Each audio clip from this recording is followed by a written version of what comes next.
Hey guys, Oscar here. I'm back in the speedrunning. We're gonna go straight into it. This is a new game here. It's called Dual Hearts. It's for the PS2. It's like came out like 2002, something like that. It's a obscure kind of collectathon. Got the Legend of Zelda type feel to it with the menus and stuff. Anyway, the problem with this run speedrun wise is that it clocks in at about 5 hours, excuse me, and 40 plus minutes any percent. So I've been working on and off to try to find, some glitches and tricks to cut the time down, and I found one here. So basically, this little trick I'm going to show you, it saves about 6 minutes flat. Uh, it's going to be ever scaling at this point because I just tried. I just been routing with this trick here for like half the game, not even like end game. So basically, let's get started. I'm gonna show you here. It takes about 17 minutes to get where I'm at currently in the game, um, and that's like intro. So pretty much 17-minute intro. Boom, you get the weapon, you get the shield, and then you go out the temple and you're here. And you know you're here because you could talk to this person right here, this Yuri person, and she'll tell you about the Florence, which is the person up here. So basically, this trick is gonna skip the intro credits of the game. I'm gonna load a save state here. It's just me climbing up the ladder here, and so I'm gonna see you boom. And so as soon as you climb up the ladder and you and you just hop off the ladder and you hit the ground, you'll hit this trigger here, which leads into the intro cutscene and intro credits. Boom, boom, boom.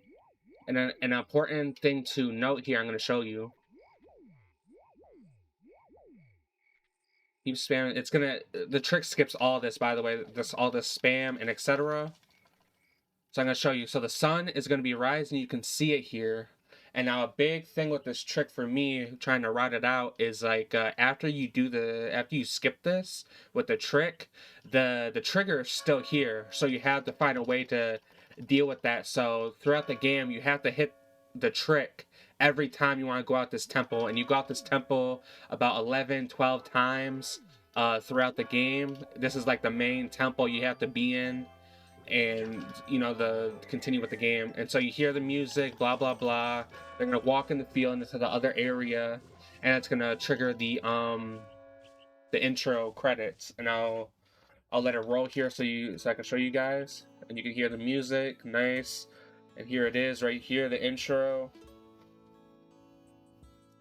And this goes on for about 4 minutes, and then right after this, uh this one, there's another cutscene you skip automatically, bypassing that, which is about 2 minutes, 2.5 minutes. You see how long this is. This takes about 4 minutes. But here with this trick here, you can skip doing that. Plus, it saves more time throughout the game, because the way you can get back into this hole here, into the temple, without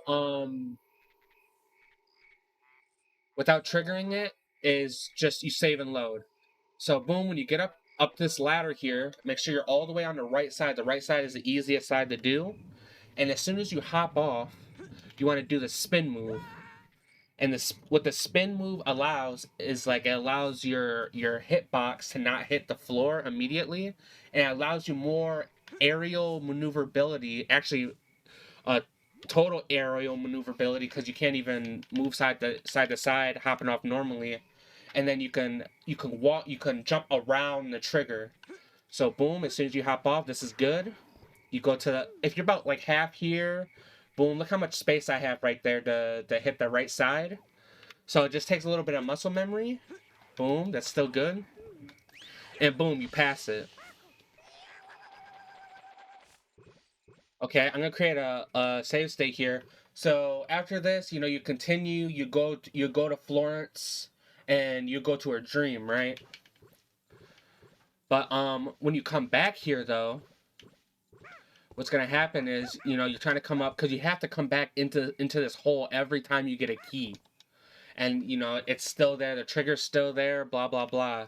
But what you can do is after you skip this, right, and you come back into this area again. Here, I'll show you. So boom, you go out the area, and then I'm gonna go back into the area, and I need to get back into the temple, but I can't go. Well, you can, but it's a risk because if you hit the cutscene, the run's pretty much over. You're losing like 10 plus minutes, and that's like the minimum you're losing. So boom, you want to go back into the temple here, but you don't want to go to the stairs. What you do is you do an easy save and load. So boom, I save there, and then I load it.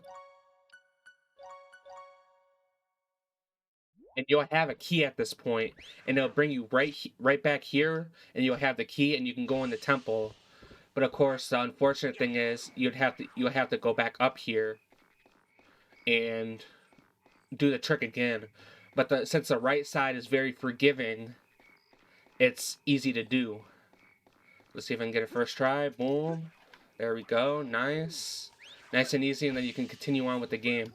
Another good thing about that save and load trick is that you can save. You have to be saving in this. Let me show you. So when you save and load, it'll show you like where you saved it at, like the sleepy hill you see. So like when you save and load every key you get, etc., it'll reset the day night cycle. So every time you save and load here, you'll load back into the temple, and it'll still be night to morning time, which is why it's a 10 plus minimum minute time save, because with that time reset, you can go into dreams early, like Toma's not activated right now. He like sleeps a little later. The whole point of the game is going into people's dreams and getting keys, and they have to be sleeping, which is why there's a day and night cycle.